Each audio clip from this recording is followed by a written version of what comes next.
Ederki ekine mila esker, hilabete eta oso gutxi falta da grebarako, ezakit azken lanak, azken ikutuak fintzen ibiliko zaret, ez da? Bai, hori da. Orain, herriz herri eta auzoz auzo ari gara greba batzordetan elkartzen, deia egiten diogu Euskal Herriko herritar orori haien auzo eta herrietako greba batzordetan parte hartzera, eta antolatzera, eta greba aurrera ateratzera, ez da? Ederki ekine, mila esker, oso adi jarraituko ditugu ematen dituzen azken pauso haiek, eta mila esker, eskerrik asko zuei. Karol, hause izan da ekine kontatu diguna azken txampa greba horri eusteko, greba orokorrari eusteko azaroren 30-ean. Hori da, eta aipatu duzunez, adi jarraituko ditu greba feminista orokorraren bueltan datozen guztiak, beraz gaurko zeben utzi behar dugu konexioa leire, mila esker eta hurrengora arte. Deus eta izan ongi. Eta gai eztolatuta, baina gizarte arloko gaiekin jarraiki ere gaur urriak 10 osasun mentalaren mundu eguna dugun eta Nafarroan garela aprobetxatuta data probestuz Nafarroako mutuak osasun mentaleko arazoengatiko langileen bajen datuak kaleratu ditu, bestak beste zifra esanguratsuren artean mundukoa azaltzen da, uneko 53 igo dira bajak Nafarroan pandemiaren ondoren. Leire Martinez. COVID-19 pandemiak, ziurgabetasunak eta egungo egoera, sozialak, politikoak eta ekonomikoak eragina dute herritarren osasun mentalean. Eta horrek isla du osasunean, gizartean eta noski lanean ere bai. Datuek argi uzten dute. Nafarroan arazo psikologikoekin lotutako bajak 153 igo dira 2019arekin alderatuta.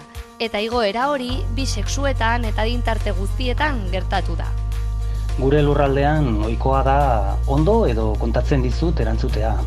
Nola gauden galdetzen digutenean kortesiazko galdera gisa, baina erantzunik espero gabe. Batzutan arazoak izan da ere, ez kontatzeko aukera hartzen dugu. Arazo psikologikoak baja egun gehien pilatzen dituen bigarren arrazoia da. 2023an 4.400 aldi baterako ezintasun erregistratu dira osasun mentaleko arrazoiengatik. 2019an 2.800 ezintasun baja. Hau da, 153 gehiago. Aurtengo joerari jarraituz gero, kalkulatzen da osasun mentaleko arazoengatik lanera ez joateko egunak 500.000 izanen direla. Horrek erran nahi du, 100 langiletatik 4 baja izanen dutela arrazoi horrengatik. Agijupenek antolatuta Gipuzkoako pentsionen 30. martxa ospatu dute asteburu honetan aurten urnietan egin dutelarik. Bertan lurraldeko pentsionen 70 elkarte baino gehiagotako 500 pertsona inguru batu dira eta egun osoko egitarau zabala izan dute. Gipuzkoako Foru Aldundia ere bertan izan da, babesa emanez martxari ikusi. Agijupensek antolatuta Gipuzkoako pentsiodunen 31. martxa ospatu dute asteburuan. Aurten urnietan egin dute. Bertan lurraldeko pentsiodunen 70 elkarte baino gehiagotako 500 pertsona inguru batu dira. Gipuzkoako Foru Aldundia ere bertan izan da babes emanez martxari. Urnietara etorri gera gaurkoan Agijupens taldearekin, jubilatu eta pensiodunak dira danak, eta orduan beraiei bideo honetan gure babesa eskaini nahi genien. Egiten duten apostua alde batetik bizitza osasuntsu eta aldi berean ere pozik bizitzeko apostua guretzako oso garrantzitsua da eta bideo honetan elkarrekin egon nahi genduen. Egun osoko egitarau zabala izan dute. Goizean ibilaldiaren ondoren Txambolin herriko txistulari taldearen kantazauneko ahotsen eta boskoan txarangaren musikarekin gozatu ahal izan dute.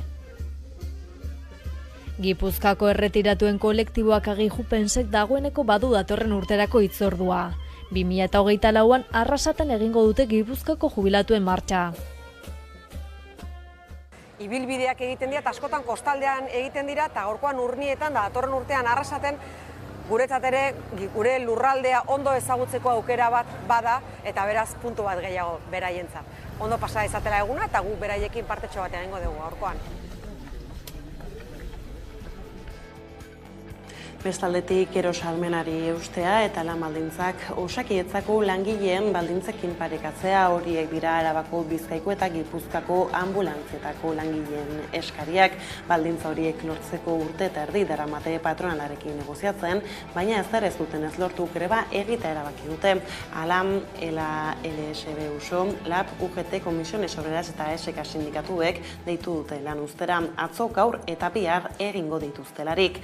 Atzo adibidez, autokarabana egin zuten Gasteizen, manifestazioa Bilbon eta kontzentrazioa Donostian. Mobilizazio horietan sindikatuek salatu zuten patronalak etengabe blokeatu duela negoziazioa beren eskaerei jaramonik egin gabe. Adierazi zuten Eusko Jaurlaritzak 30% igo diela finantzak eta ambulantzien zerbitzua kudeatzen duten enpresei, Ambulantzias Gipuzkoan eta Lapau Araban eta Bizkaian.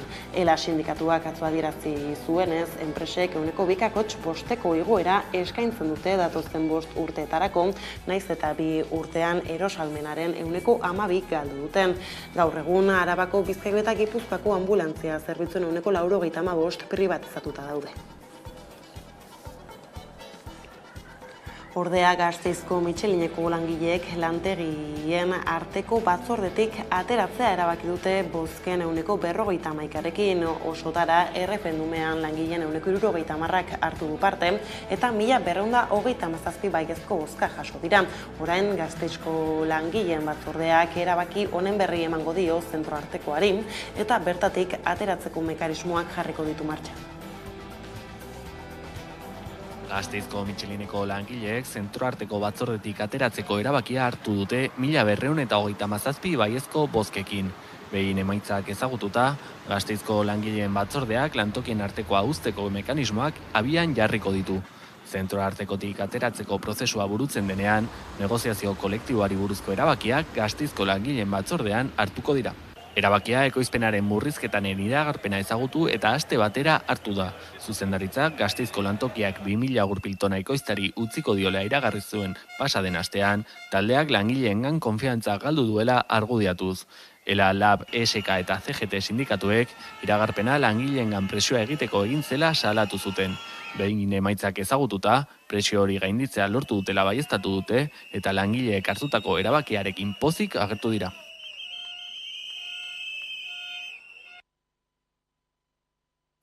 Arabatik Gipuzkoara bueltan ingurumenari eta hondakinei helduz Donostiako epaitegian Jaurlaritzako goi-kargudun bat ikertu gisa deklaratu ondoren, Gurasos plataformak Zubietako erraustegiaren funtzionamenduari buruzko eginbideak azkartzeko deia egin du. Izan ere plataformaren ustez, justiziaren atzerapen hori batera ezina da ingurumenaren defentsa eraginkorrarekin. Eusko Jaurlaritzako goi-kargudun batek Hipolito Bilbaok Zubietako erraustegiaren funtzionamenduagatik irekitako auzian ikertu gisa deklaratu du Donostiako epaitegian. Gurasos plataforma jakinarazi duenez fiskaltzak prebarikazio delitua egotzi dio.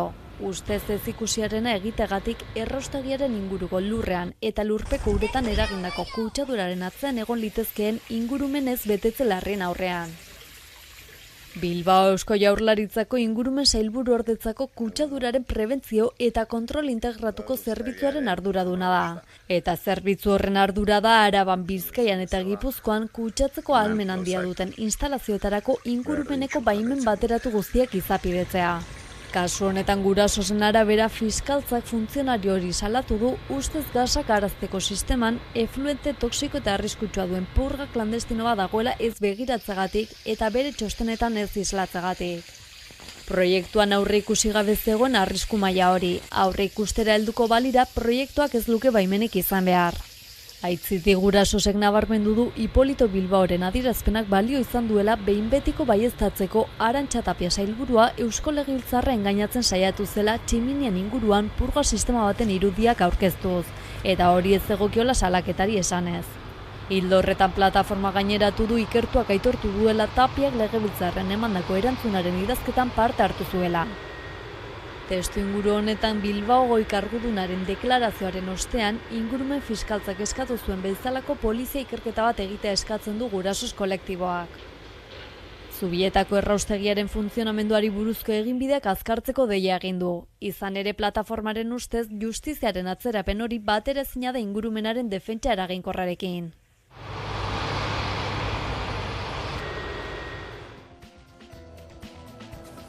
Bilboko Guggenheim Museoan egin du Confebask Arabako, Bizkaiko eta Gipuzkoako Enpresarien Konfederazioak 40. urteurren ekitaldian, eta han Confebaskeko presidente Tamara Jaguek gizartearen aitortza eskatu du enpresaburuentzat. 400 gonbidatu inguruk parte hartu dute Confebasken urteurren ekitaldian, besteak beste, han izan dira Eusko Jaurlaritzako lehendakari Iñigo Urkullu, Bilboko alkate Juan Maria Aburto eta erakundeetako beste zenbait ordezkari.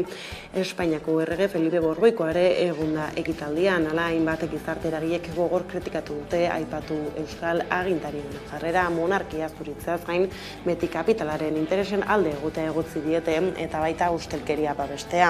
Hala, ordezkari ezberdinei Confebasken jarduna goraipatu artean Euskal Errepublika aldarrikatzeko egunera izan zen atzokoa.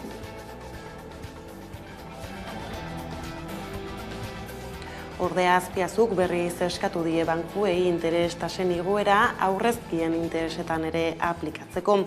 Gordailuen ordainsaria izan zen lehen puntua atzo Eusko Jaurlaritzako bi sailburuk 9 bankutako ordezkariekin egindako bileran, izan ere interes tasen igoera ederki igartzen ari da hipoteketan eta beste maileguetan, baina aurrezkiaren ordainsarietara berriz ez da iritsi oraindik. Hori esan die Pedro Azpiazu ekonomia eta ogasun sailburuak 9 banku ezberdinetako ordezkariei. Azpiazuk uste du tasen igoera islatuko dela azkenean, baina uste duten finantza erakundeek orain egin behar dutela hori. Ordea Araba, Bizkaia eta Gipuzkoako aldundiek fortuna handien zerga adostu zuten joan den astean. Bada goiz honetan horren harira Euskal Herria Bilduk agerraldia egin du eta Iker Casanovak azaldu du aberastasun handien gaineko zerga erabat desnaturalizatutan geratu dela foru aldundiek mahai gainean jarri duten proposamenarekin entzun. Zerga berriak eskaintzen dizkigun aukerak ez direla baliatzen. De facto, ustutzen dela zerga berriaren potentzialidade guztia.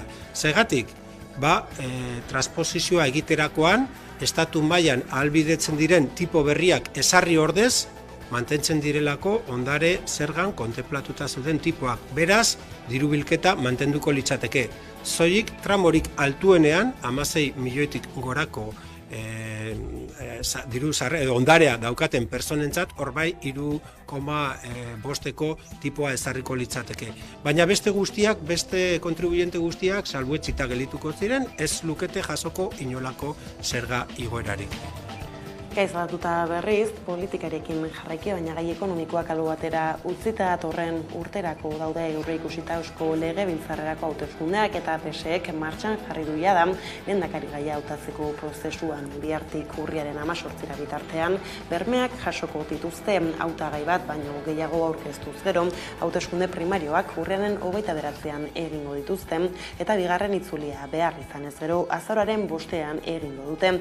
PSEren arabera hauteskunde oso garrantzitsuak izango dira maiatzeko udal eta foru bozetan eta uztaileko Espainiako gortetarako bozetan emaitza oso onak lortu ondoren. Entzun jarraian Eneko Andueza, PSeko idazkari nagusia.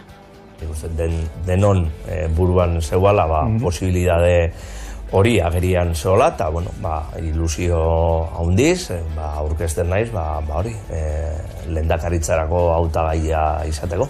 Ni beti prudente izatea gustatzen zait, ez dakit norbaitek aurkeztuko dan ala ez, aurkezten bada, oso ondo horretarako daude gure alderdiko estatutoak eta erramintak, hautagaitza horiek erabakitzeko eta normaltasun oso sartuko nuken norbait aurkezten baldin bada. Gauzak horrela, Legebiltzarreko hauteskundeak izpide, Euskadi Irratian egindako elkarrizketa batean Miren Gorrotxategi Elkarrekin Podemoseko Legebiltzarreko bozeramaileak prestutasuna erakutsi du, goiz honetan bere burua lehendakari gai bezala aurkezteko erne. Bai, primarioak ezinbestekoak dira gure espazioan. Primarioak egin behar dira, bai edo bai. Eta primario horien prozesuan, printzipioz nik nire burua militanten esku uzten dut. Ni militantek uste baldin badute, aurkeztu beharko nintzakela, ni aurkeztu ingo nintzateke. Ni prestutasuna aurkezten dut, eta gero hortik aurrera zer gertatzen den. Momentuz, hori da nire gauzak aldatuko espaliera bintzat asko, ni preste egongo nintzake bertan parte hartzeko. Gauzak horrela, nazioartera saltu eginda, Israelen aurkako ezusteko eraso bat abiatu zuen Hamasek eren egungo ordu txikietan Israelgo armadak bombardaketei erantzun eta berehala deklaratu zuen gerra. Kontraerasoa ez da nola nahikoa izan, burdinazko ezpata deitu dioten operazioaren bitartez, Daniel Agari, Israelgo armadaren bozeramailearen arabera berreskuratu dute, dagoeneko Gazako mugaren kontrola esan duenez, azken 24 orduetan ez da milizeno bat bera ere sartu haien lurraldean.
Bestaldetik aspaldiko partez gau urdina deiturikoa izan dute Korsikan bart, denera 20 bat leherketa gertatu dira, gehienak oporretarako etxe hutsetan. Korsikako nazioa askatzeko fronteak bere gain hartu du oldarraldia, edabidetara bidalitako agiri labur baten bidez.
Nazioarteko berriekin bukatzeko immigrazioari heldutan, Amerikako Estatu Batuen eta Venezuelaren arteko akordio batek aberriratze zuzenak aktibatu ditu. Bero Satrustek nazioarteko kazetariak azalduko dugu jarraian zertan den auzia. Bai, ala da, orain arte, Amerikako Estatu Batuetara sartzen ziren migratzaile venezuelarrak Kolonbiara bidaltzen zituzten lehen bizi Venezuelara bidali aurretik. Bidenen gobernuak baina Madurorekin batera bestelako erabaki bat hartu du. Aberriratze zuzenak eta Maduroren hitzetan ordenatuak baimendu dituzte. Neurri honek ez du bakarrik gaurtik aurrera muga zeharkatzen dutenen etorkizuna baldintzatuko. Bertan, hiritartasun legalik gabe daudenena ere jomugan jarriko da. Aipatzerik badago nola neurria Estatu Batuetara iritsi diren Venezuelako migratzaileen kopuruak gora egitarekin batera etorri den Bero Satrusteri. azken hilabeteetan nabarmen hazi da modu ilegalean Estatu Batuetara sartu den Venezuelako migratzaile kopurua. Muga eta aduanen babesaren ardura duen taldearen arabera irailean 200.000 migratzaile atxilotu zituzten. Horietatik 1 venezuelarrak izan dira. Venezuelatik ateratzen diren gehienak Latinoamerikako herrialdeetan gelditzen diren arren, bertako krisiek eraginda Estatu Batuak aukera gisa baloratzera bultzatu ditu.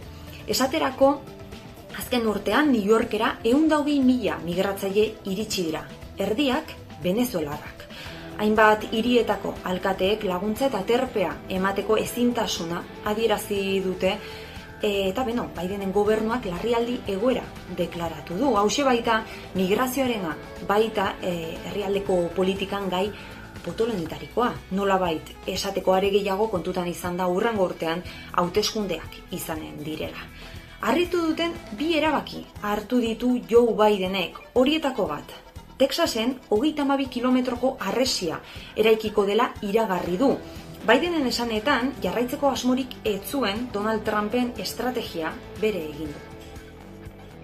Gauzak horrela kontuan hartu behar da gainera, mugen bueltan Texas estatuko gobernadoreak duen boterea erne. Bai, Texasek hegoaldeko mugaren 50% hartzen du. Hau da, Mexikotik gurutzatzen dutenen helburu dira, estatu honetako hiri anitz.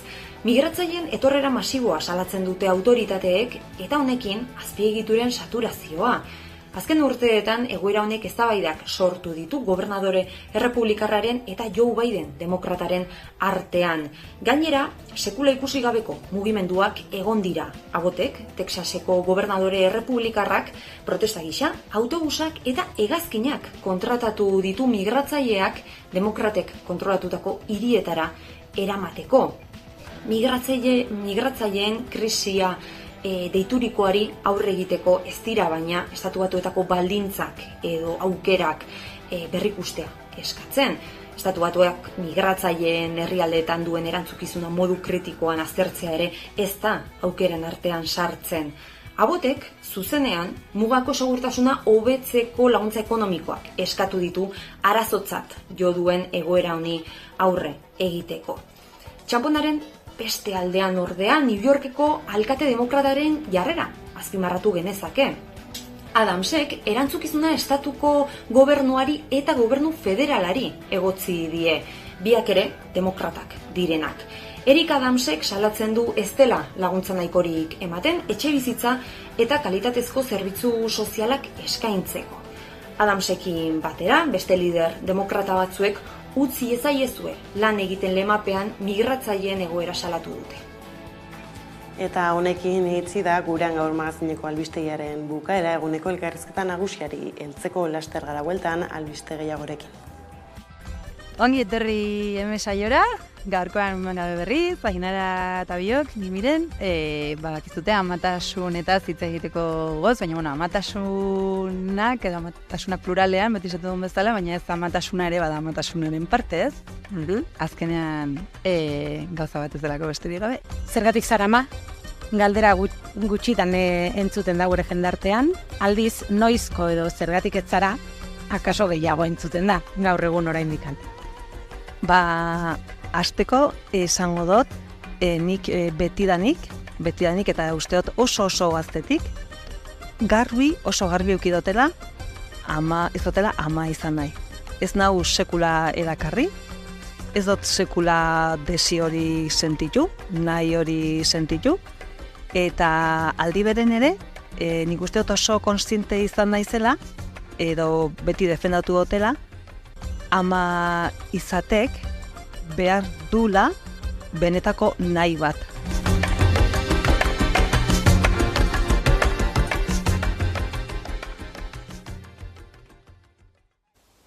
Aupadan hori, zugakoan enaz, eta... Hamaika telebistak web horri berria du.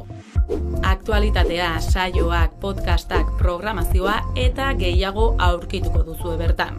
Unean uniko edukiak zuzenean edo nahieran nahi duzuenean.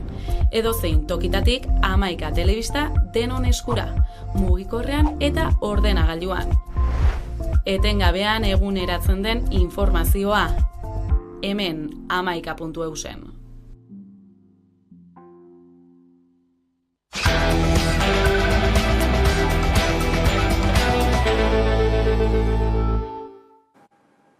Amabiterdiak dira eta eguneko elkarrizketa nagusiari ekiteko unea, heldu da. Eta horretarako gaurkoan gurekin dugu, Irati Iziar, Euskaltzaleen topaguneko lehendakari berria. Kaixo Irati eta ongi etorri. Eskerrik asko.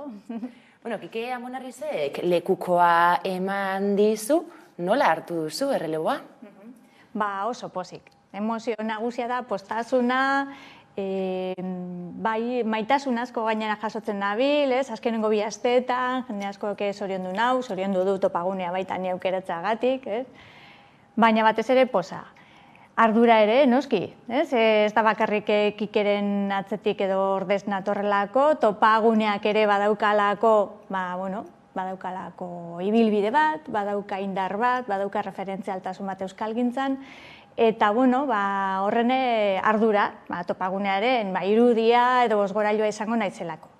Baina lasaitasuna baita, topagunea ere badalako nor ni egon gabe. Ez naute behar kasu horretarako, esaten den moduan.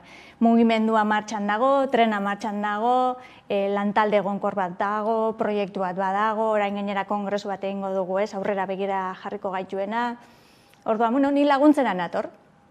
Eta gero, ardura alde horretatik baita bertigoa noski, badakit laguntzera natorrela, eta batez ere, baina orokorren pozik, oso pozik. Euskaltzaleen topaguneak 25 urteko ibilbidea badu, eta aipatu duzu gainera, zu zarelegia da irudia edo, baina lantalde oso bat dagoela zuratzetik, eta imaginatzen dut lantalde horrek babesa ematen dizula ere. Azkenean, Euskaltzaleen topagunea, euskaltzaleak biltzen dituen Euskara Elkarteen federazioa da. Orduan, kopuru orokorrak edo volumen edo ikusteko, esaten duguna da 85 elkarte, 85 bazkide ditugula, 200 langile bazkideekin lortuta, eta 200.000 kide inguru ditugula. Orduan, horrek ere, kopuruan ematen du, bagarela nor. Baina gainera gaitasuna, erakutsi dugu, euskalgintzan ere, diskurso bat eta eragin bat ere sortzeko. Eta, alde horretatik topagunea esan dakoa. Gaur egun, badan hor, eta horregatik ere gure buruari jarri dizkiogun erronkak, eta horrek izango direnak gero kongresuan landuko ditugunak, ez dira barrurako bakarrik izango. Ez da bakarrik kongresua, ez barneko hesiorako izango. Euskal gizarteari eta euskalgintzari ere ekarpen bat egin nahi diogu. Arro eta pozik zaudela saldu duzu, ala ere kargoak bertigoa ere ematen du, baina zu ibilia zara topagunean, ez da? Hori da bai, ni berez Gasteizko Geu elkartetik nator, Geu elkarteko kidea aspalditik baita, bertako lehendakari izan ez azken urteetan, hemendik musu bat nire elkartekide guztiei, eta hor ikasketa batzuk ere bai jaso ditut noski, jende askok ere badaki UEuko langilea naizela, Udako Euskal Unibertsitatekoa, hor ere ikasi dut ze importantea, ze indartsua gainera dan borondatezko lana. Orduan, bi alma mater horietatik, topagunera salto egitea, salto, nolabait esan, naturala edo izan daiteke, esan alda, baina, ikasketa horretatik natorrelako, horrek ere niri segurtasuna ematen dit, baiezkoa ematerako orduan. Gasteizen ibilizaren lanian azaldu duzu, Oñatin jaio zinen, baina gasteiztarra zara, eta zehazki periferiako ikuskera ekarri nahi duzu euskalgintzara, ez da? Bai, hori da Oñatin jaiotakoa, baina txikitan familia Gasteizera aldatu zen, lan kontuengatik. Orduan berez, nire haurtzaro eta ibilbide guztia Gasteizen egin dut, bertan bizi naiz baita. Eta gainera beti kontatzen dut, ni euskaldun, euskaltzale Gasteizen bihurtu nintzen. Oñatin euskalduna nintzen, baina modu natural batean. Gasteizera joan nintzanean konturatu nintzen zer den euskalduna izatea ez gune oztopoatzaile baten, zer esfortzu eskartzen duen. Orduan horregatik nire euskalduntasuna Gasteizi zor diot. Gero horregatik ere, murgildu nintzen Gasteizko euskalgintzaren mugimenduan, Geu elkartea, Lazarraga elkartea, Txosna, eta hortik ibili naiz askotan, eta hortik ja, borondatezko lan horren eta militantzia horren ikasketa hori jaso dut. Horregatik, Araba eta Gasteiz balioan jarri nahi duzu, ezta? Hori da. Horrek erakutsi didana, gero da, kontrastea ikusi dudalako topagunean bertan, beste bazkide batzuekin elkarrekintza horretatik, periferiak, euskararen periferiak ere, badaukala zer esana, badaukala gauza interesgarriak eskaintzeko, eta, hortik, nire aurkezpena egin nuenean, topaguneko presidentzia honetarako esan nuen, nik uste dut euskararen periferiak ere badaukala zerbait interesgarria, eta hori, balio hori ekarri nahi dut elkartera. Zure izendapenaz gain beste nobedade bat ere iragarri zenuten, izan ere, topaguneak aro berri bati ekingo dio, zetasunik eman aldi guzu? Berez hori kongresuarekin batera egingo dugu. Orain dela 10-12 bat urte aurreko kongresua egin zen, bigarrena zena, hortik, 10 urtetan gure iparrak eta izan diren lan hildoak eta sortu ziren, bitartean ikusi dugu baita euskal gizartean nola joan den aldatzen, pandemia bat bizi izan dugu bitartean, orduan orain sentitu dugu, alde batetik badaukagula indarra eta bestetik beharra ere kongresu bat egiteko. Baina esan dakoa, kongresu hori gainera modu berezi baten egingo dugula. Ez da bakarrik topagunearen kongresua izango, euskal gizarte osoari, euskalgintzari eta euskararen munduan mugitzen gaituzten guztioi egingo digu ekarpena kongresuak. Eta horretarako, batera jauzi dinamika edo esperimentua egin dugu. Batera jauzi aipatu duzu, 14 kidez osatutako talde bateko, dagoeneko, abian jarri du dinamika hori, zein da dinamika horren helburua? Batera jauzi berez, izen berezia dauka, enkarriko dut, jendarte laborategi bat da. Orduan, topaguneren zuzendaritzak erabaki zuen kongresu hori diseinatzerako orduan dinamika berri bat nahi zuela. Ikusten dalako batez ere 21. mendera begira jarri behar garela. Erronka berriak ditugu, gizarte globalizatu bat, individualizazioa, ikusten da gure lan eremua ere nola aldatzen duan, eta horretarako ideia berriak behar genituela. Aldaketa teoria, metodologia erabiliko genuela erabaki zen zuzendaritzan, eta aldaketa teoria hori lantzeko gonbidatu genituen 14 pertsona. 14 pertsona aldaketa teoriaren taldera egia edo deitzen dena, eta hor dinamizatzaile baten bitartez landu dugu erronka horiek bideratzen edo lagunduko gaituzten hildo batzuk edo baldintza batzuk. Horrela esan da, oso abstraktua ikusten da dena, orduan. Lehenengo lana izan zen, pentsatzea, zer da lortu nahi dugun aldaketa. Azkenean kongresu bat egiten duzu, aldaketa bat sortzeko, provokatzeko. Aldaketa hori bideratzeko, ze baldintza eta hori diseinatzeko. Orduan, zer nahi dugu aldaketa da euskararen erabileran jauzi bat, goranzko jauzi bat. Hori zen, batera jauzi dinamika honei jarri genion erronka edo helburua.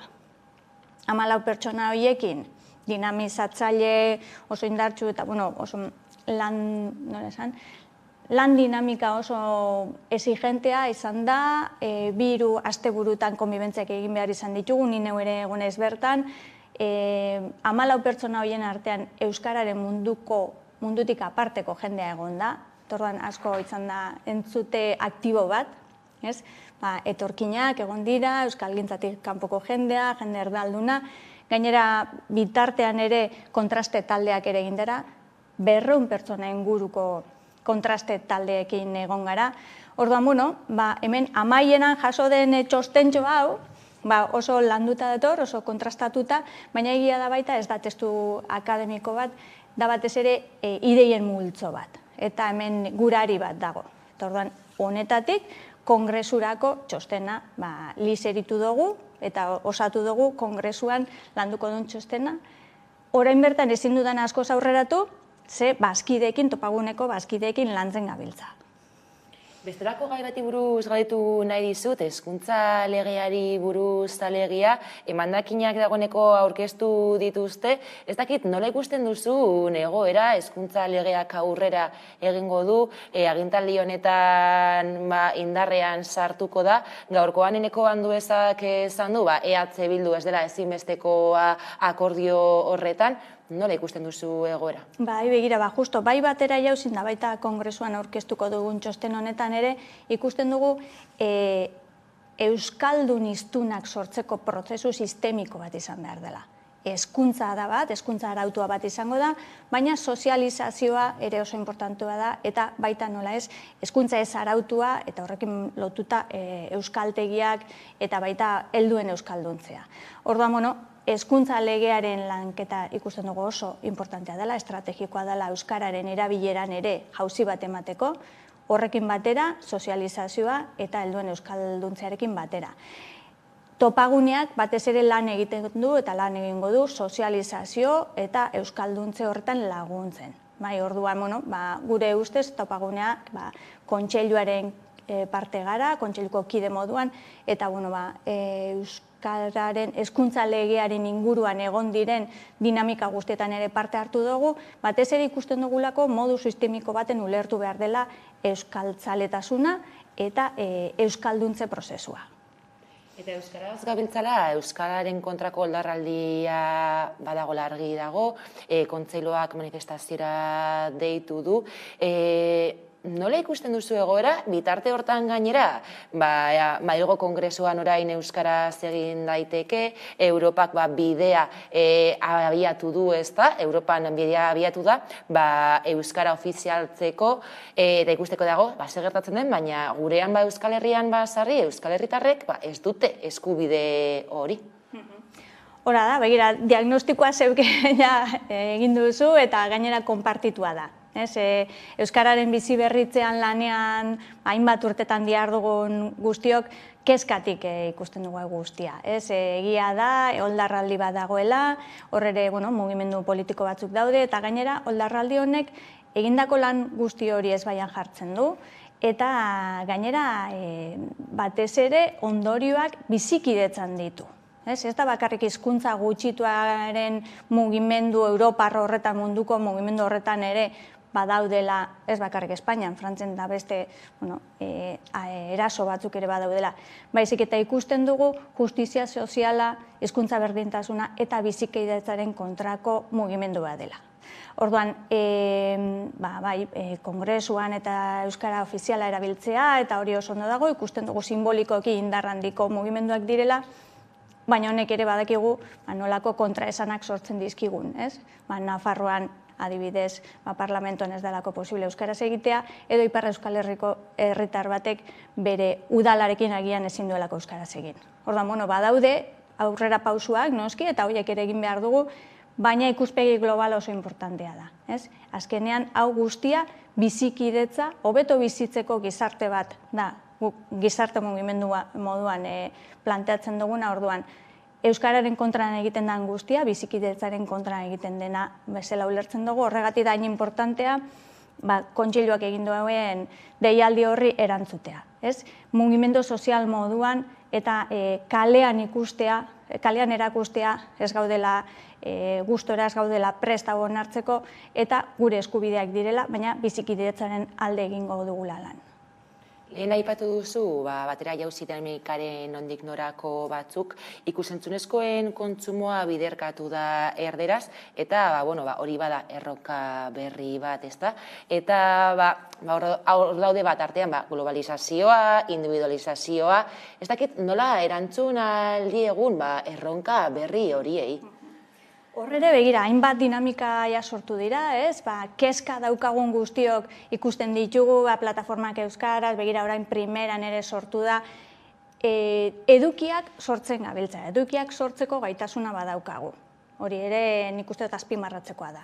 Euskal Herriak eta Euskaldunak eta oso sortzailea gara, eta badaukagu ezagutza, badaukagu teknologia, hau guztia egiteko. Orain da konsumoa, eta konsumoa ere konturatu behar gara eta ulertu behar dugu, ez dela naturala.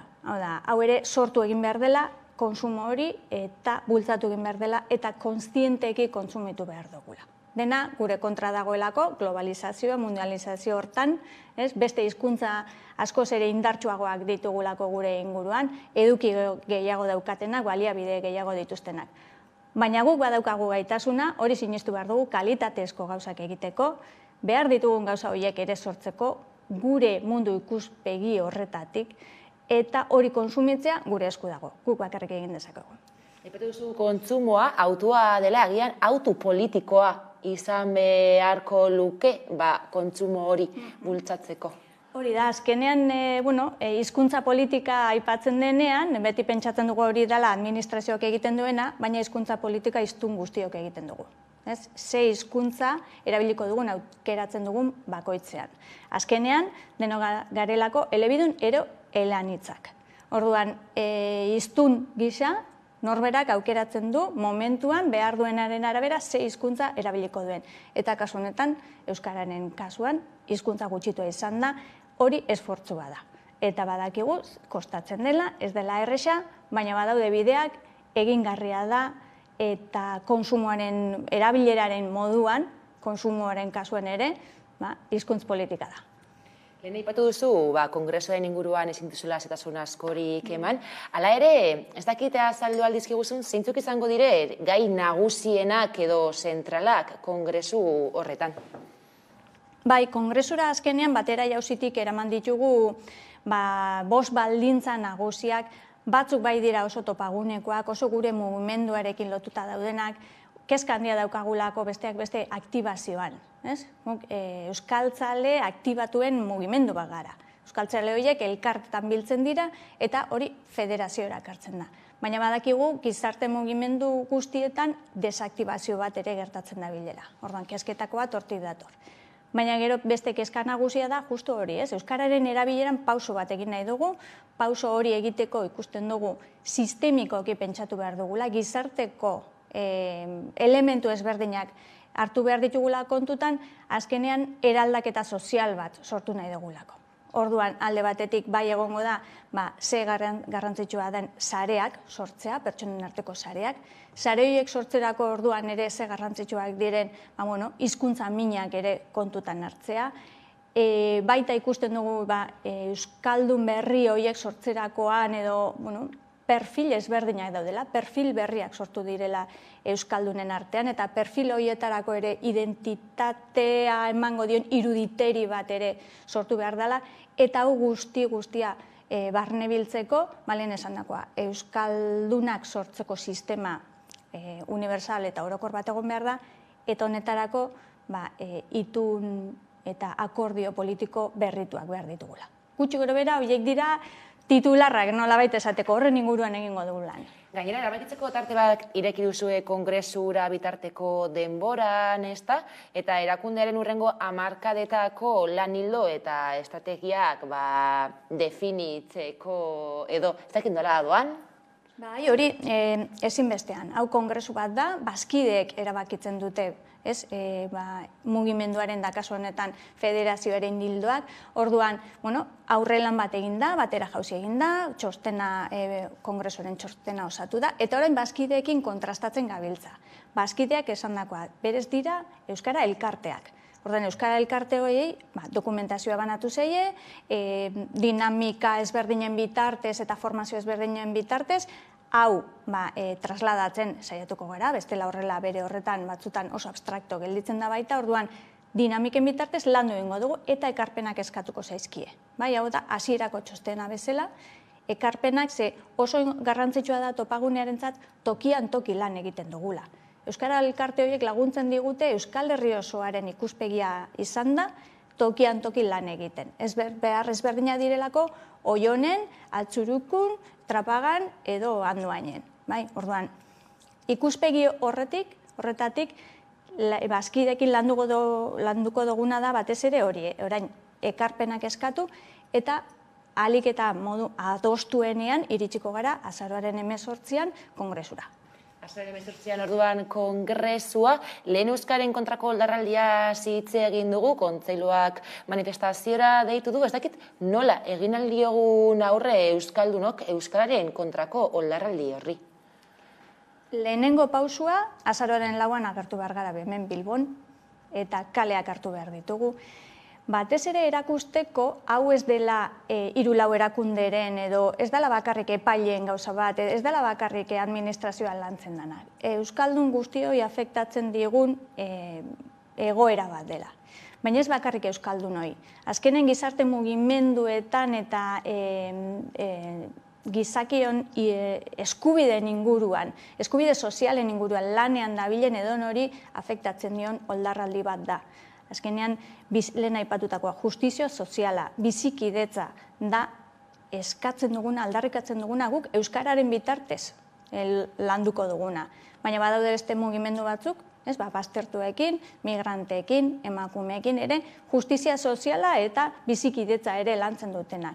Orduan, horrelako edozein oldarraldi, edozein eskubideren kontra doazen oldarraldiak, bizikidetza horren kontra egiten diren erasoak dira. Orduan, deialdia da hori, lehenengoa, azaroan lauan, kaleak hartu behar ditugu, erakutsi behar dugu kezka daukagula, ez gaudela konforme, gure eskubideak direla bizikidetza bat nahi dugula, gizarte mundu hobeago bat nahi dugula, eta hori dela berez gure helburua, eta deialdia euskaratik, aparte euskaratik kanpo, euskararen inguruan gabiltzan guztiontzako dela.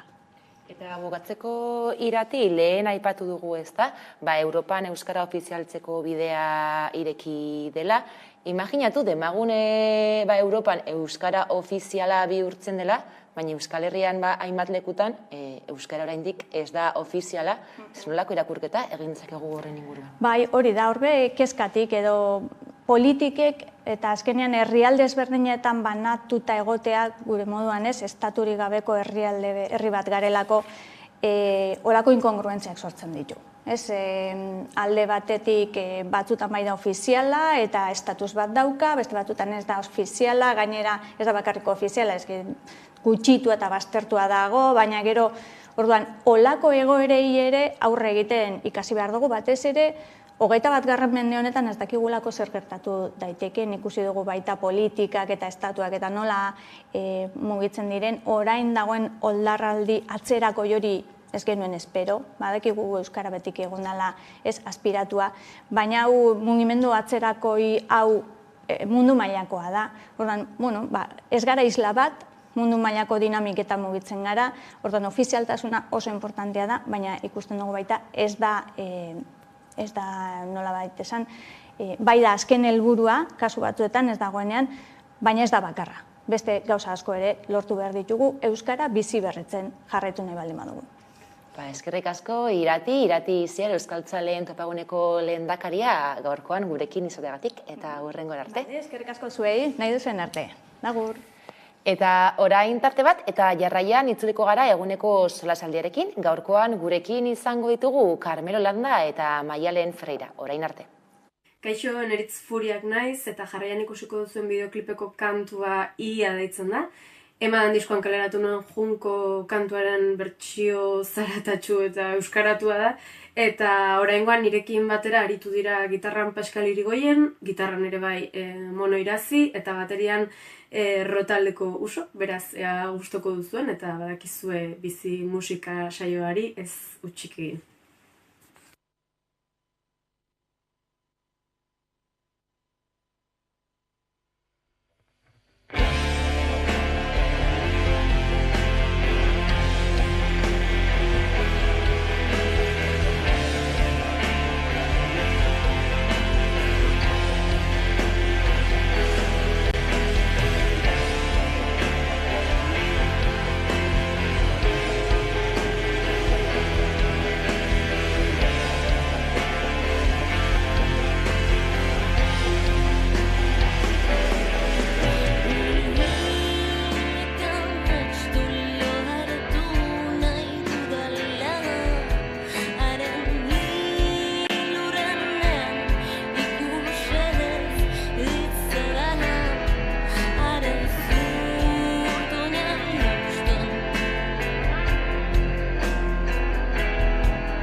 Ongi etorri emesaiora, gaurkoan gabe berriz, Ainara eta biok, ni miren, bakizute amatasun eta hitz egiteko goz, baina amatasunak edo amatasunak pluralean, beti esatu duen bezala, baina ez amatasuna ere bada amatasunaren parte, ez?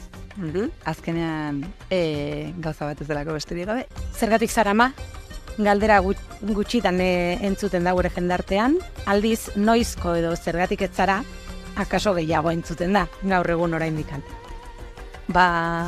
Hasteko esango dut, nik betidanik eta usteot oso gaztetik, oso garbi eukidotela, ez dutela ama izan nahi. Ez nau sekula erakarri, ez dut sekula desi hori sentitu, nahi hori sentitu, eta aldi beren ere, nik usteot oso konstiente izan naizela, edo beti defendatu dutela, ama izatek behar dula benetako nahi bat.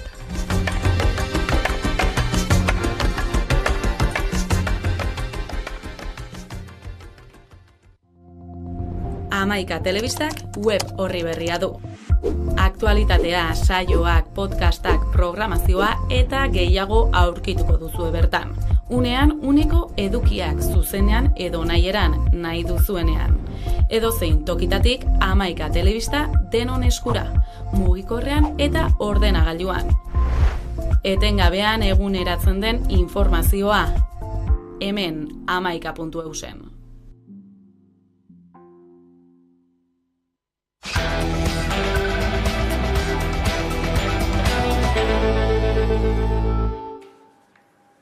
Ordu batak dira eta sosaldiari ekiteko unea heldu da eta horretarako gaurkoan gurekin ditugu Maialen Ferreira eta Carmelo Landa. Kaixo bioi, eta ongi etorri. Eskerrik asko. Eskerrik asko.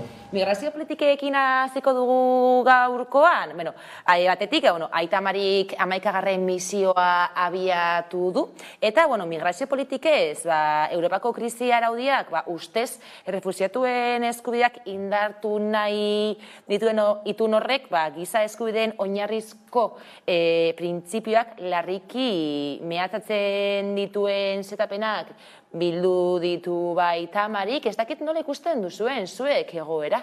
Aita Mariren lana,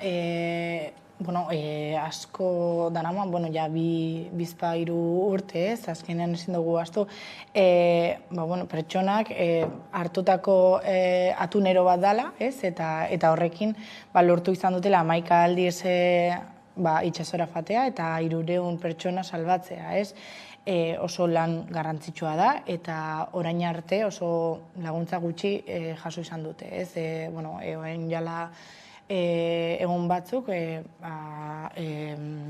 Jaurlaritzako 2 pertsona Melgosa eta beste direktore bat eurekin fanzien eta konpromeso hartu dute aula komisioak laguntzeko, baina ezin dugu ahaztu azkenean pertsona horiek salbatzerakoan beste herrialde horiek permisoa lortzea oso zaila dela, bai Italian, bai Grezian eta bertakoa, eta azkenean hori da euren arazoa, ez dakite noiz salbatuko duten pertsona gehiago eta noraino egon beharko dira pertsona horiek justo barku barruan, plazaratzeko prest, eta azkenean krisi humanitario baten barruan da eta pertsonak egoera oso larrian da, eta ez bakarrik fizikoki, baizik eta mentalki ere, itxasora heltzen dienean, ja daramate urteak eta hilabeteak bide horretan zehar, eta euren lana goraipatzea eta merezitzaiola jarraitzea, bide egiten duten. Bai, nik uste migrazio politiketan une honetan daukagun arazori larriena hain justu da Europar Batasunak eta Batasuneko estatuek hartzen duten edo hartzen ari diren gerota gehiago jarrera oso eskorra eta oso kaltegarria migratzaileentzako, politika horren jatorria badakigu non dagoen da zergatik gertatzen den, hau da migratzailea zergatik irteten diren batez Afrikaldetik eta ekialdetik Europaruntz, euren bizi beharra da, baina Europar Batasunak hartzen ditu edo orokorrean edo eta estatu bakoitzak neurri oso negatiboak ari da merkataritza bat baliz bezala negoziatzen Marokorekin, Tunisiarekin orain, eta migratzaileak geldiarazteko, eta gero Europar Batasunean bertan neurri errepresiboak eta itzulketak egiten giza eskubide guztiak zapalduz. Baina nik Aita Marirena eta lan oso positiboa da, baina trabatua askotan, eta beraik ere oso kezkati agertu dira azkenaldian, baina nahiko nuke gauza bat azpimarratu. Ez da bakarrik Kanariar irletan, edo Italian, edo Grezian gertatzen den arazo bat. Hemen gure artean gertatzen den arazo bat da. Abuztuan, duela 2 hilabete, hemen bertan, Bizkaian adibidez, kanpaina bat egun zen, Marea Horia, ongi etorri errefusiatua deitua, eta injustu aldarikatzen zuen hori, errefusiatuak ondo hartu behar ditugula, ondo lagundu, integratu gure gizartean modu baikorrean, eta lagundu, eta hori ez da gertatzen, hemen Bizkaian bertan hainbat kasutan, eta ez da ere mugan, pentsa bidazoan gertatu izan diren dramak etorkinekin, beraz, ez da urruneko arazo bat, etxe barruan daukagun arazo ere bada, eta ez da Aita Mariren lan bikain horrekin bakarrik konpontzen, hemen bertan konpondu behar dugu, hori nik uste kontuan hartu behar dugun elementu badala. Integrazioa aipatu duzu, gainera Aita Marik prentza bidez atzo salatu zuen, edo ohartarazi zuen, kezkagarria ikusten duela, Europak babes eman behar duten pertsonentzat bide legal eta seguruak ireki beharrean, sarri deportazioak agintzen dituela. Eta gero hemen estrangeria legea, atzerritarren legea, asko zailtzen dau bizitza normal bat lortzea. Erroldatuta egon behartzare ez da gizien bat urte ez, baina lan egiteko permisua ez daukozu. Hortaz, horrek zailtzen dau asko, permisu bat eukitzeko eta bizitza duin bat eukitzea.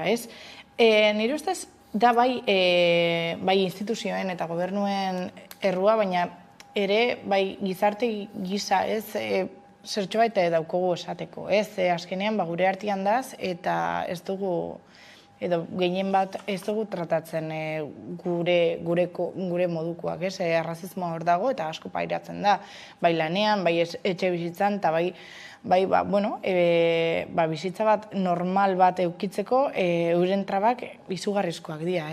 Ontxe bertan, egon naiz, Sinexit zinema topaketan eta bertan immigrazioaren lana hainbat zinegileek aztertu izan dute, eta gehienak esaten zuten, gu pelikulak egiten ditugu immigrazioari buruz, immigrantea garelako.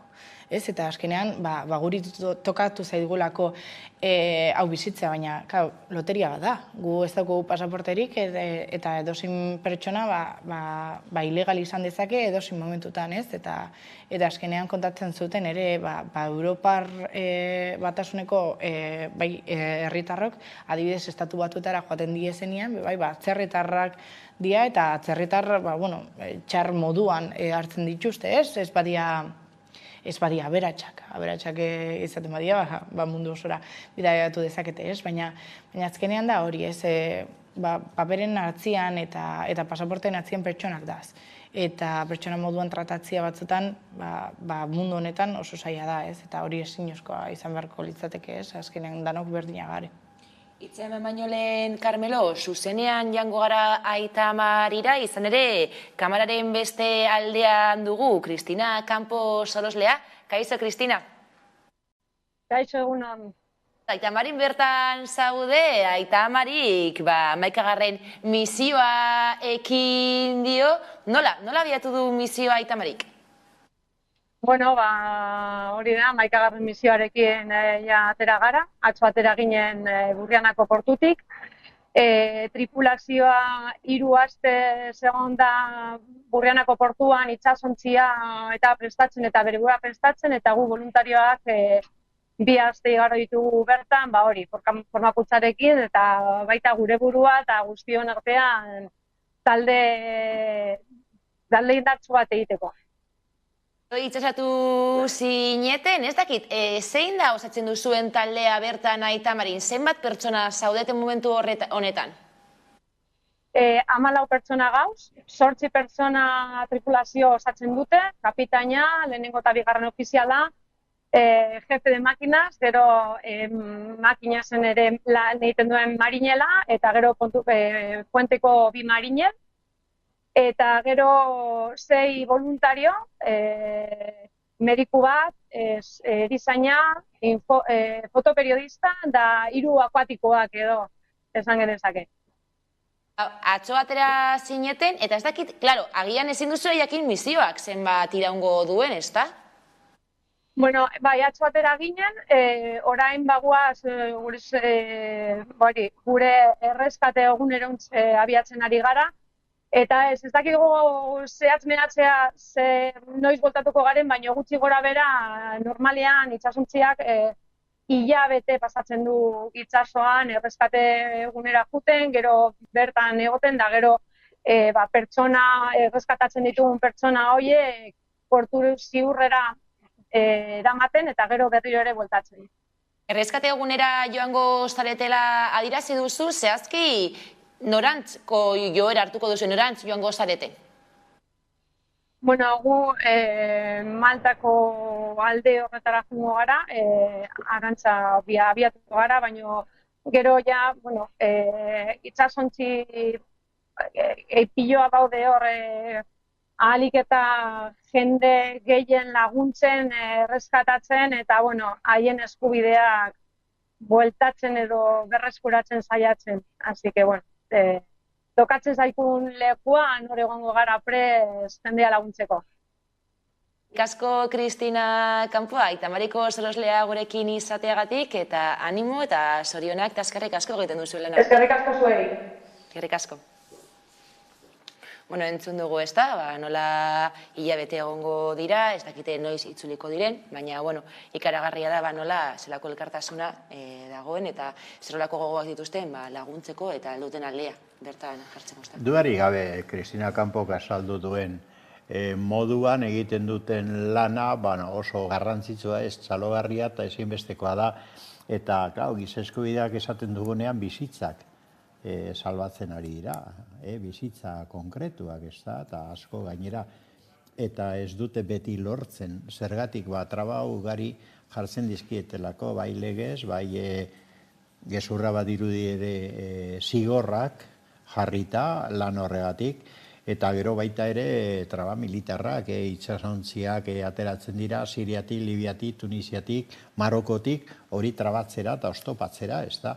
Eta hori guztia zergatik gertatzen da, atzetik Europar Batasuneko estatuen esku beltza dagolako. Eta horre ditun implikazio geopolitikoak ikaragarriak dira, oso larriak, hain da holase Espainiar estatuaren kanpo politika aldatzera ere ailegatu dira, ez da, Saharako gaian adibidez, ardura handia duen Espainiar estatuak saldu egin ditu, Saharakoak, injustu ere Marokori eskatzeko balako neurri represiboak hartzea etorkinen kontra, ez da. Nik uste benetan larria dela eta nazioarteko komunitateak esku hartu beharko lukela zuzenean lehenengo eskubidea bermatzeko. Aitamari eta alako itsasontzien lana errazteko eta ez trabatu. Eta ondoren, Europar Batasuneko estatuetan bertan toki egoki bat eskaintzeko pertsonei. Azken finean, pertsona dira, dano gara pertsonak eta dano dugu eskubidea modu duinean bizitzeko munduko edozein tokitan. Nik uste printzipio horiek ezin direla hastu. Gero hitz egingo dugu Israel da Palestinaren inguruko gatazkaz, da ikusiko dugu honen beste adierazgarri bat, ez da? Baina biztanda ez dago esan beharrik gatazka horrek da Israelen jarrera imperialista berriro ere etorkin uholdeak sortuko ditu. Eta horietako asko saiatuko dira, beste haue bezala, Europara ailegatzen, dudarik gabe, bizi behar dutelako, ez da? Ez dakiz ez daukazu... Bai, arrazi guztiako, Carmelo, ez azkenean, nire ustez erantzukizuna ez da izan behar justo Aitamari edo olako ontzi edo voluntarioetan, baizik eta instituzioak, ez, eta azkenean, krisi humanitario hauetan, beharrezkoa da pertsona hauen bizitza, ez da duintasuna bai, baina bai da bizitza, ez, salbatzia, Eta, bueno, eta leku apropos bat emutia, ze azkenean, euren hiri eta herritik irtetzen baldin badia pixuzko arrazoiengatik da, ez? Eta azkenean batzutan hori hasten dugu. Palestina eta Israel aipatu duzu, Carmelo, Israelen erasoek ez dute etenik izan. Israelek gainera erabat blokeatu du Gaza, erabateko setioa egin du. Holan titular batzuk emateko eskatuko dizkizuet eta hasiko gara gaian sakontzen. Nik titularra argi dauka, nik uste dut, Israeleko estatu sionistak genozidioa burutzen ari da aspalditik eta orain larriagotzen Palestinan. Titular moduan, nire ustez Israelek bere harrotasuna ez zaurituta ikusi dau, eta hemen dator mendekua.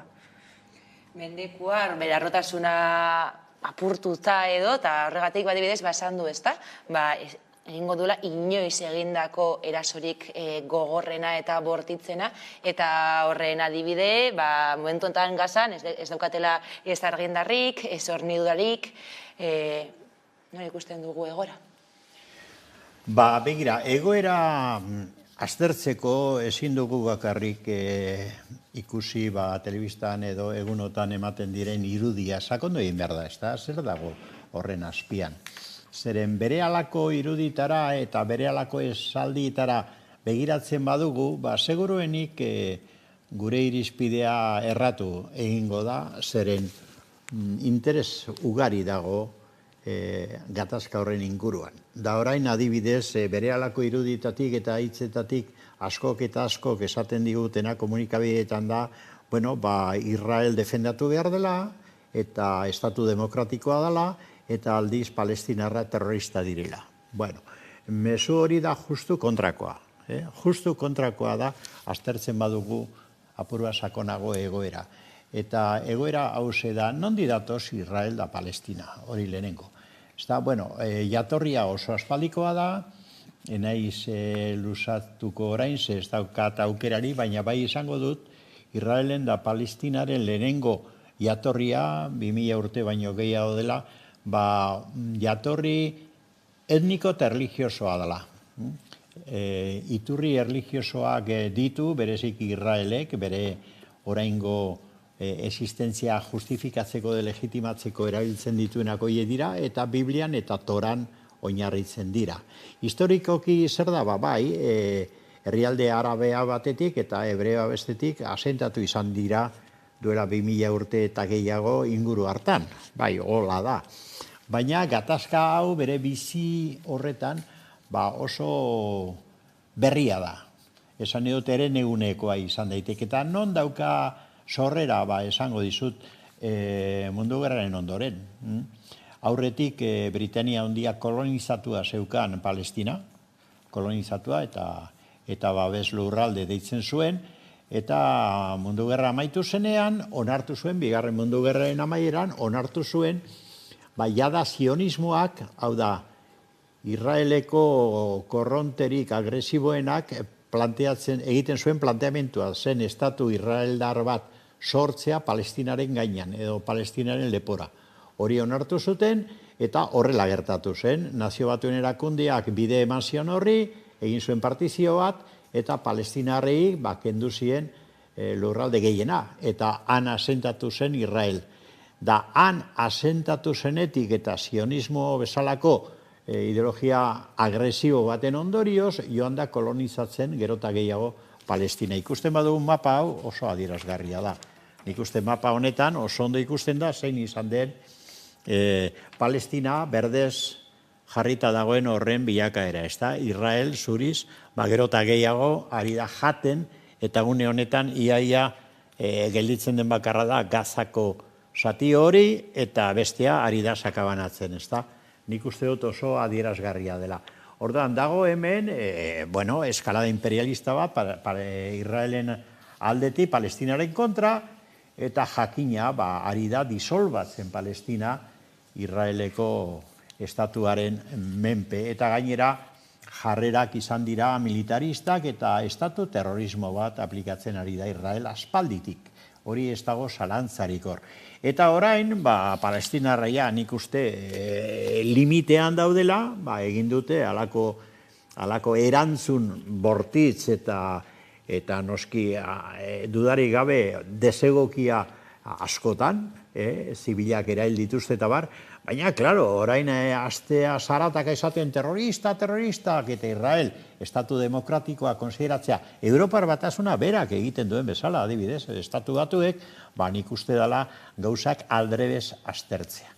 Nik uste Palestinak bizitzeko eskubidea daukala, Israelek ez du eskubiderik beste nazio baten gainean bere lurraldea instalatzeko eta are gutxiago genozidio sistematiko bat estatutik aplikatzeko, eta hori onartezina da, eta nik uste dut aldarrikatu behar da lehenengo ezer baino lehen Palestinaren existentzia libre bat. Eta gero, konpontzea nazioartean arazo hori nazio batuen erakundeak eduki beharko luke jarrera eraginkorrago bat. Eta Europar Batasunak edozein estatuk edozein korronte politikok ez du inolako eskubiderik justifikatzeko Israeleko estatu sionistaren jarrera genozida. Gaur bertan Bilbon konzentrazioak egingo dira, arratzaldeko 8:00, Palestinaren alde eta Israelen sionismo belizista horren aurka. Nik uste egoera oso larria dela, gerta daiteke 2 milioi bizi dira orain Gazan, eta 2 milioi palestinar, eta gerta daiteke hor egundoko triskantza egiten ari den bezala, da Gaza bera ere desagertaraztea. Nik uste oso larria dela, eta horrek ondorioak izan behar ditu nazioarte mailan. Baina ondorioa positiboak izan daitezen, Palestinaren aldeko jarrera agertu behar da, eta Israelen belizismo genozida horren gelditzea exigitu. Erabakiak alik eta lasterren hartu behar dira, sarraskia gutxitzeko edo. Aipagarria da ere aipatzea, kontua da, Gazan, egunero daudela erasoak, Israelek erasotzen duela, aurten Israelek 200 piku palestinar hil dituela, eta albiste bihurtu dela Hamasek Israelen kontra jo duenean, baina izatez hildakoak egunero dira hor, eta egoera ez da konpondu. Hori da, azkenean Israel urte hauetan eduki dau askatasun osoa, basakeriak eta lako erasoak egiteko palestinatarrei, eta azkenean ontxe gertatzen da. Zer lortu du Hamasek, Hamas da bai da talde terrorista bat, baina bai bere alde politikoa dauko, baina ez da Palestinan dagoen politikari edo indarrean ez dago, eta bai egia da, palestinar guztiak ez da zela Hamasen alde. Baina zer egin dau, azkenean frogatu izan dau, Israelek uste ez zuena, eta da bere inteligentzia zerbitzuak akatsak ere dituela, Eta hemen egin dauela da, orain arte okupatua izan dana, inbaditzaile bihurtu da. Eta ez da, justo, leku konkretu bati eraso egin edo eraikin konkretu bati, baizik eta toki desberdinetatik sartu egin da, sartu egin dira militar hauek edo Hamaseko kideek, eta azkenean kausa eta izu klima bat sortu dute. Eta hortaz, Israeleko gobernuak, azkenean izu honekin eta izu hau ikusita, aula moduan ikusi izan da, eta horregatik olako mendekua hartu dau, eta ikusiko dugu zen olako erasoak egingo ditu mendik aurrera, eraso oso bortitzak, ze azkenean dituek ja bertan da zenak, esan dute, ja men erasoak Israelen ez daz, ontxe bomba guztiak Gaza inguruan ari dira ematen, eta ez dakite noraino edo noiz bukatuko dute, azkenean blokeoa indartuko dute, eta nire ustez akats bat izango litzateke Europar Batasunak pertsona horiei laguntzarik ez badiet ematen, azkenean Israeleko ministro de defentsak esan dau ez die pertsonak animaliak dira, eta horien aurka goi ez, eta azkenean ikusten dugu, nire ustez ez dakit zergatik Europako hainbat herriek, era simpatiko baten ikusten dutela Israel, eta aldiz, Palestinakin ez dutela, ez dakit, sentimental edo ez dakit zergatik ez dutela palestinarrekin berdina edo simpatia hori sentitzen, ez? Baina, baliteke ez, edo eurek nahi izan dutena, bai Hamasekoek eta bai palestinarrek da orain nazioartean euren irudia geroz eta gehiago ikustia eta sentitzea bai herri bat direla eta merezi izan dutela herri moduan bizi.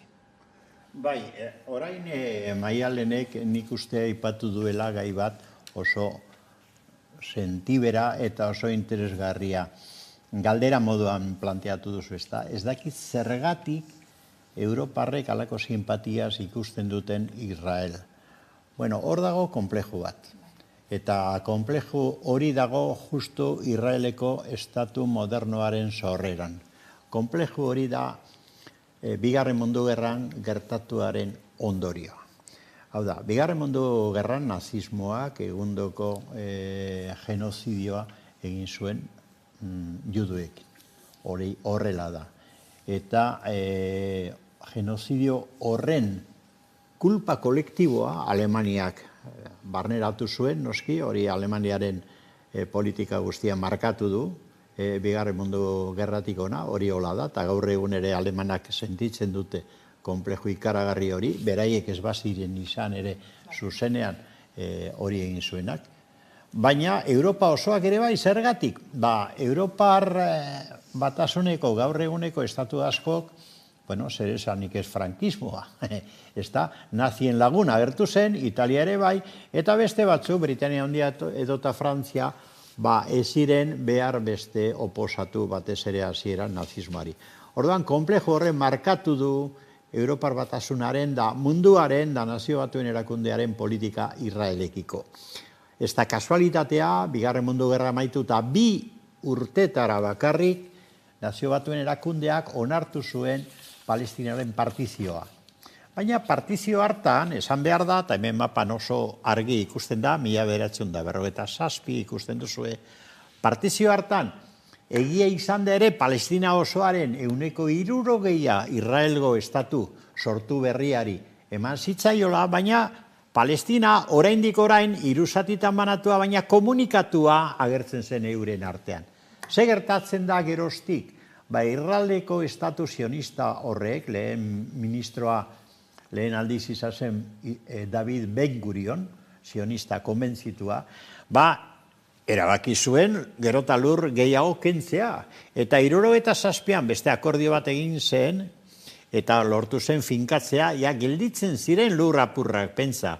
Gerota lur gutxiago Palestinarentzako, eta hemen lotura, barne lotura, erabat desagertzen da.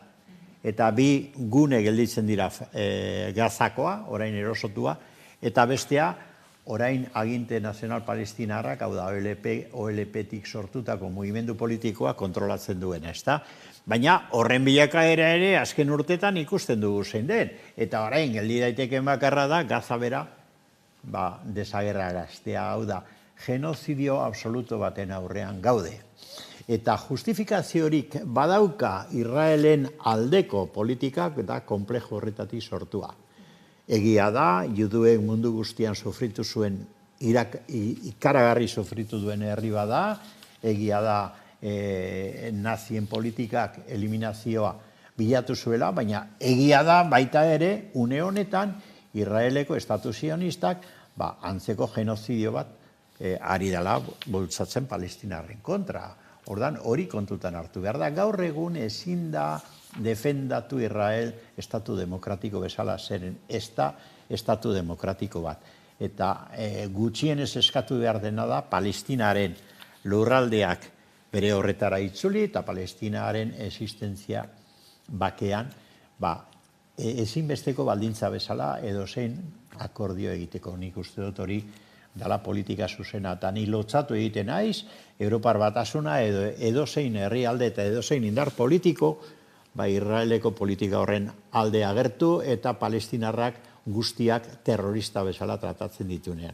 Nik uste terrorismoaz nahikoa da, konzeptu hori erabiltzea da manipulatzea, horretaz asko dakigu hemen, eta nahikoa da, nik uste terrorismorik okerrena da, estatu terrorismoa.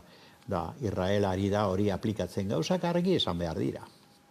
Terrorismoa aipatu duzu, gainera Israelek blokeatuta dauka Gaza, ez dago urik, argindarrik, ez jenairik, ala ere lehen ere setio bat zen, argindar kopurua mugatuta zeukaten, eta behitu atzo egon nintzen ikusten dokumental bat, Gaza, izenekoa, Goya saria irabazi zuen dokumental horrek 2019an, eta bertan aipatzen zuten bertakoek estatu terrorismoa dela eta ez daukatela beste aukeratik, baizik eta soilik erresistentzia egitearen aukera. Zeure guztia galdu izan dute eta galtzen jarraitzen dute, orduan euren aukera bakarra daukaten gutxi hori defendatzea. Eta horregatik esaten zuen, horregatik sortu da terrorismoa deitzen dioten hori. Eta gero bestetik ere aipatu beharra dago, Hamasek egia da Gazan agintzen duela edo, Egiptok eta Israelek ez dutelako nahi izan ez da aginte hori hartu Gazan. Bai, egia da, inork ez da nahi Gazan agindu, eta hori errealitate bat da, ez? Baina, zuk esan duzunaren arira, ez? Azkenean, zergaitik Hamasek lortzen dau, ez? Palestinarrek empatizatzea euren erasoekin. Bada, eurek sentitzen dutelako erresistentzia legitimo bat bezala egiten ari direla justo estrategia hauek eta eraso hauek. Baina eski jendeak uste dago edo, behintzat komunikabide batzuk ikusita, atzo, justo Israelen eta Palestinan bakia zeuela.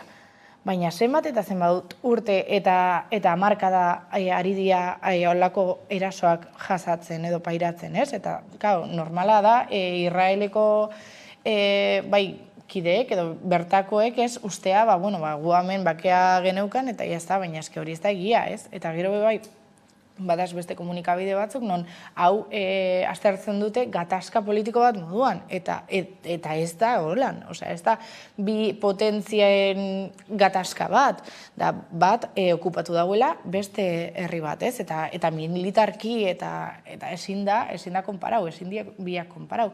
Eta gero ateratzen da, ez? Ursula von der Leyen edo ez dakitzelan pronuntzatzen bere izena, ez? Baina ateratzen da, Israel besten, ez? Eta hori ikusten da, nazioartean mere, bata zenolako babesak dituen eta bestia, ez? Zenolakoak, ez? Eta azkenean, nire ustez hemen garrantzitsuena da giza laguntza esetetzea eta korredore humanitario batzuk sortzea eta handik lehenbailen jendea ateratzea eta tamalez, azkenean zer lortuko dute, Palestina eta Gaza desagertzea. Baina, klaro, zenbat eta zenbat bizitza da jokuan, eta zer egin behar da. Baina orduan, Kriston, arazoa badago, ez? Eurek ez dute nahi egin nahi, ze alde egiten baldin badute, euren lurraldeak galduko dituzte, baina alde egin behar dute, bestela akatuko dituztelako. Momentu honetan, laguntza humanitarioa ezinbestekoa da, ziurrenik korredoreak eta irekiko dituztela, eta aipatzearen, Austriak eta Alemaniak laguntza etetea erabaki dutela. Bai, hori da. Erabaki okerra da, baina ez da egunotan ikusten ari garen erabaki edo jarrera oker bakarra. Maialenek aipatu du gai importante bat berriro, eta ekidistantziarena. Nik uste dut, gure artean ere, alderdi batzuk, agertu dute jarrera bat ekidistantea izan nahi duena. Esan ez, gelditu behar da bere ala violentzia alde guztietatik, elkarrizketa eta berein arteko akordioa bilatu behar da. Nola defendatuko duzu ekidistantzia egoera honetan? Ez da posible. Israelek estatu boteretsua dauka, oso militarizatua, eta darama hamarkadak eta hamarkadak genozidio politika bat aplikatzen. Eta palestinarrak kasurik larrienean egin dute erantzun bat haula, bortitza, desegokia seguruenik, hori aipa daiteke, zibilak eraildata bar, baina erantzun bat oso mugatua eta orain ari dira pairatzen ari direna. Horrek distantzia aipatzea akatza handia da. Noski, palestinarri laguntza humanitarioak kentzea, oraindik ere akatz larriagoa bakarrik esplika daiteke edo lehen aipatu da moduan konplexu horregatik, Alemania, Austria, edota fasismo hutsagatik, hain zuzen ere, Europar Batasunean ere badirelako gobernuetan fasista batzuk, ez da, Hungaria kasurako. Bueno, orduan, hori argitzea oso importantea da, baina beste gauza batzuk ere argitu behar dira hemen, ez da, eta bata da, lehen defensa ministroa aipatu duzu bai, Joab Galant deitzen da defensa ministro hori, da defensa ministro horrek bere hitzekin, ez dakit bera konturatu den, baina oso argi adierazi du, estatu sionistaren oinarrian arrazakeria daoela. Da zergatik diota, berak esaten duenean literalki animalia diren gizakien aurka egin behar dugu gerra, hau da palestinarrak animalia dira esaten duenean, behar bada ez da konturatu, baina aspaldi dago aztertuta, eta hori Walter Mignolo izeneko semiologo batek aztertu zuen, boteretik zailkapenak egiten dituztenak eta gizatasun gradua, besteen gizatasun gradua mespresatu egiten dutenak arrazistak dira. Ordan, hor arrazismoa dago. Ez da exagerazioa esatea gaur egun estatu sionista hori arrazakeriatik abiatzen dela. Eta abiatu da, eta hori frogatua dago, palestinarrak bigarren edo hirugarren mailako hiritar bihurtu ditulako barruan.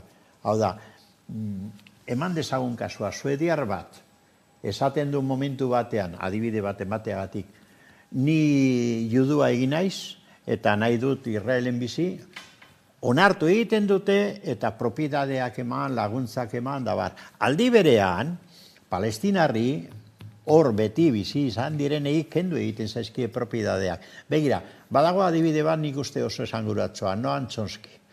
Noam Chomsky da mundu mailan konsideratua intelektual oso balio handikoa. Bueno, ez daki jende guztia dakien, jatorri judua du Noam Chomskyk. Vale. Noam Chomsky jakintzu honek, bere esperientzia guztiarekin, 80 urtetik gora dauka, eta bere jakituria guztiarekin esan du argi eta garbi. Horrela esan du, begira, zuek, sionistek, egiten duzue, nire lurraldeak kendu, Palestinei buruz, ez da? Nire olibondoak erre, nire aita gartzeleratu egin zenuten, nire ama bortzatuta hil, egunero lanik gabe uzten gaituzue, eta gero guk hartzen dugunean halako koete bat, gu terrorista gara.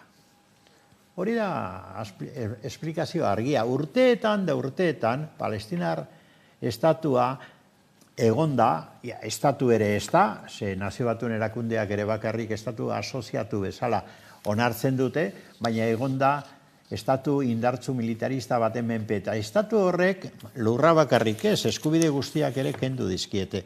Gaur egun setiaturik daude Gazan, setiaturik 2 milioi persona eta bombardaturik gau eta egun. Eta zibilak hiltzen dira ehundaka, ez da?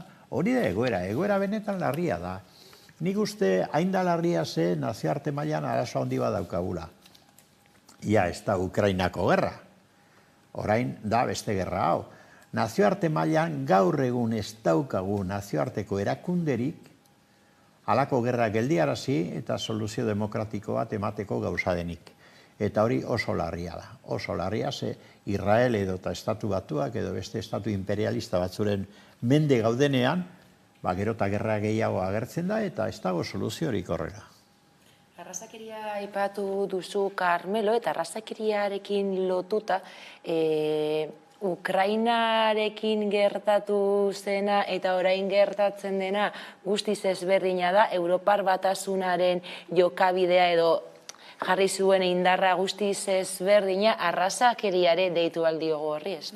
Bai. Batzuk txuriak dira, bestiak ez. Hori da analizi super motza ez, baina azkenean hor dago ez, eta ez da bakarrik azala, baizik eta historia, ez bi herrien historia, baina azkenean ikusten da Zelenski, azaldu zen Israelen alde, minutu pasazenean, hori pasazenean, ez? Eta azkenean betidanik izan dugu, edo bintzat uste izan dugu, ez? Ukrania, bebai estatu oso demokratikoa zala, ez? Baina, klaro, ezki hemen, ezin dugu aztertu bebai gure begiekin zer pasatzen den, justo, bai, bi gatazketan, ez? Ez Rusia eta ez Ukrania eta besta ez Israel eta Palestinen artekoa. Baina egia da, hemen, askoz be zailagoa da, ze azkenean sentsibilitatea ez dauku palestinarrekin. Eta nire ustez ez nazioarteko herri ia guztiek, ez, Ukrainaren alde jarri ziren, baina alunisono esaten den moduan, ez, danak ahoz baten Ukrainaren alde. Eta oso gutxik, naiz eta uste batzuek Errusiarekin doiezela, oso gutxik azaltzen dute Errusiaren alde da zela. Eta zentzua dauko, ez? Azkenean, beste gatazkan moduko bada eta kristonak egiten ari dira bertan, ez? Baina hemen oso zaila da, bebai, esatia, ez? Israelen alde nago, ze azkenean, ez da estatu demokratikoa, ez da ez, ez? Azkenean imperialistak die eta kristoneko basakeriak egiten ari dira eta izo nahin. Oinela, hori 70 urte, eta azkenean ikusi izan da, ontxe soluzioa ez dakit zelan lortuko dan, ze adituek esan dute, gerra hau hasi besterik ez da egin, ez? Eta ez dakit nola maituko dan. Ez dakit ere, nazioarteko Europar Batasunak eta Estatu Batuak sartuko diezen, edo behintzat saiatuko diezen bertako herritarrei laguntzen, zen nire ustez bertako zibilak ez daukie beste irten biderik, eta hori solatza da. Bai, nik uste dut pentsamolde eta jokabide argi bat eduki behar dugula nazioarteko arazoen aurrean, ez da? Da biztan da hori ez dela gaur egun gertatzen dena, gaur egun estatu interesen arabera hartzen dira jarrerak, estatu edo bloke interesen arabera hartzen dira jarrerak. Baina bada posible, nik uste dut, jarrera argi bat izatea, eta da nazioarteko arau demokratikoetan oinarrituta. Gaur daukagun kontradizioa, da hau beste gai batzutan ere atera zaigu hemen, ez da? Daukagun kontradizioa da, nazioarteko araua badaude, nahiko argia dira. Nazio Batuen erakundeak bere urteetan zehar atera dituen arauak, Palestinari buruz, Saharari buruz, Ukrainiari buruz. Esan edut, arau demokratiko horiek argi daude. Problema da ez dagoela erakunde bat arau horiek aplikatzeko gauza dena. Hori da arazoa. Orduan, Ukrainiaren kasuan arau horiek aplikatuz, biztan da, Ukrainia baduela eskubidea, bere autodeterminazioaren bitartez antolatzeko herria. Eta ez dago eskubiderik Putinen Errusiak inbazio batekin da okupatzeko eta bombardatzeko hori parkatu. Ez da, hori hola da, ez da? Baina, Israelen kasuan ere gertatzen da. Nazio Batuen erakundeak hainbat eta hainbat erabaki hartu ditu historian zehar Palestinaren alde. Eta Israel zigortuz bere jarrerengatik, baina ez da aplikatzen. Hori da daukagun arazoan ikusten nazioartean oso larria. Nazio Batuen erakundeak espadu balio, espada gauza, erakunde berri bat sortu beharko dugu, baina planeta honi beharko du, lehen bai lehen. Ze bestela, erabateko eta besteko imperialismoen mende geldituko gara. Eta horrek ondorioak, biztanda zeintzu dituen, ez da? Gerra kasutan, edo esplotazio kasutan Afrikan gaur egun gertatzen den bezala. Nik uste ezinbestean, nazioartean, aldarrikatu behar dugu, Nazio Batuen erakunde berri bat behar bada, baina ezinbestekoa da. Bestela, ezin dugu jokatu gure gurarien edo gure interesen arabera, da horrek katastrofera gara matzalako, ez da. Nik uste dut. Benetan serio da arazoa. Tamalez, luze egongo gara honi buruz hitz egiten, gertatzen dena ez delako bukatuko eta Palestinaren kontrako genozidioak jarraituko duelako.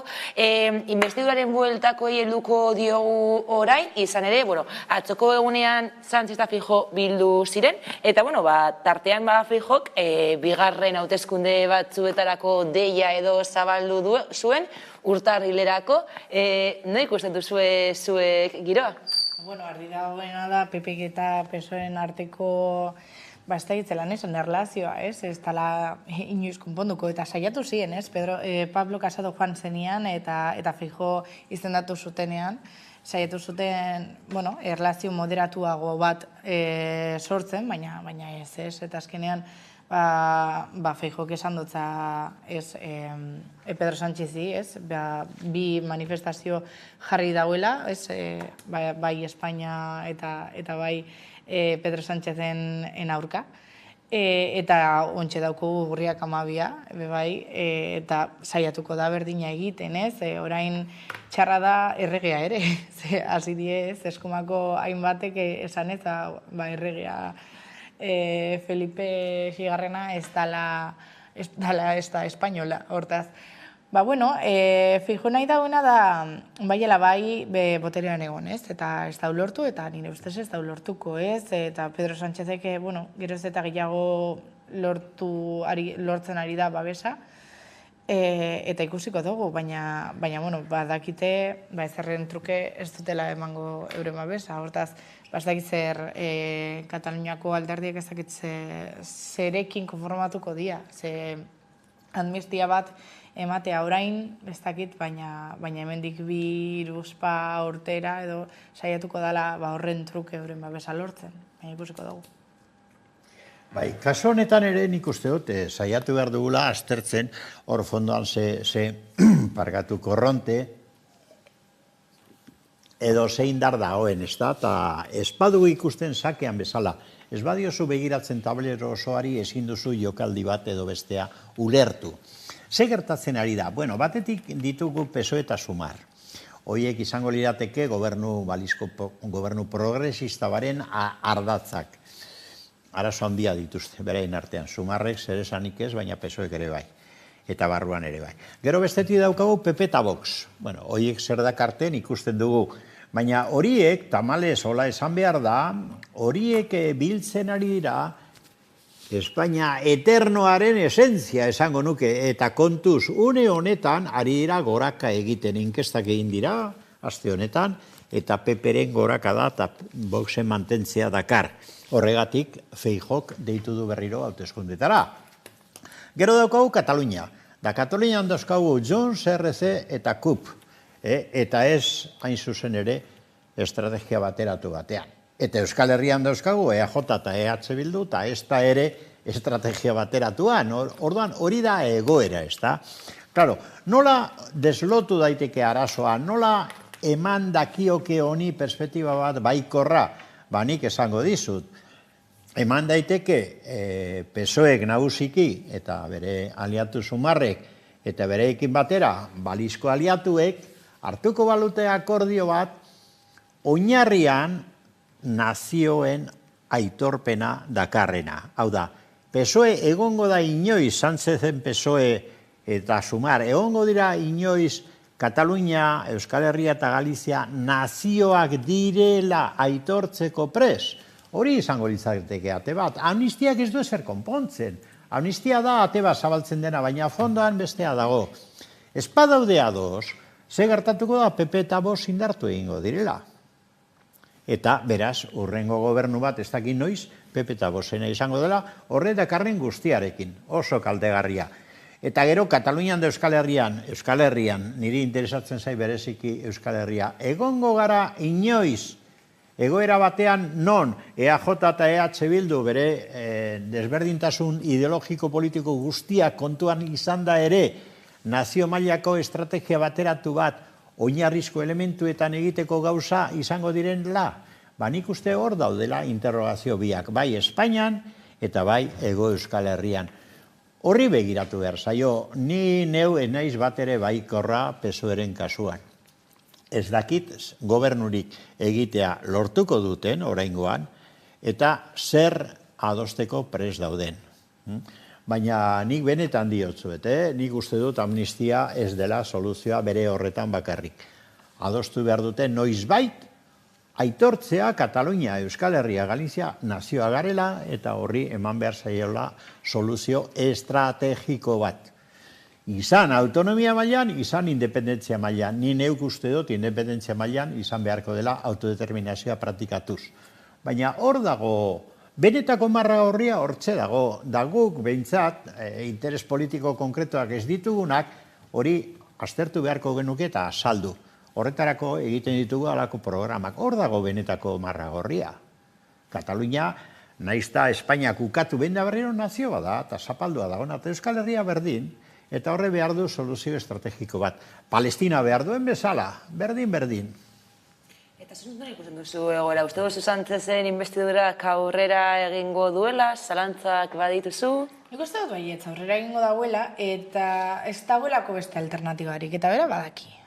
Lortu hau edo, bestela hauteskundetara, eta zuk esan duzu moduan, Carmelo, hauteskundetan behar bada galduko lituzke.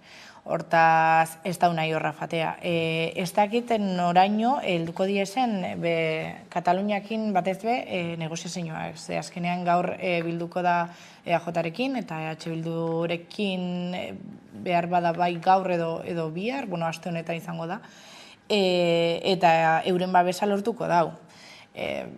Hori nire ustez bai argi dago, baina gero hor dago Katalunian koska, ez? Eta Feijóok leporatu dio Pedro Sánchezi Kataluniako independentzia albidetzen ari dala.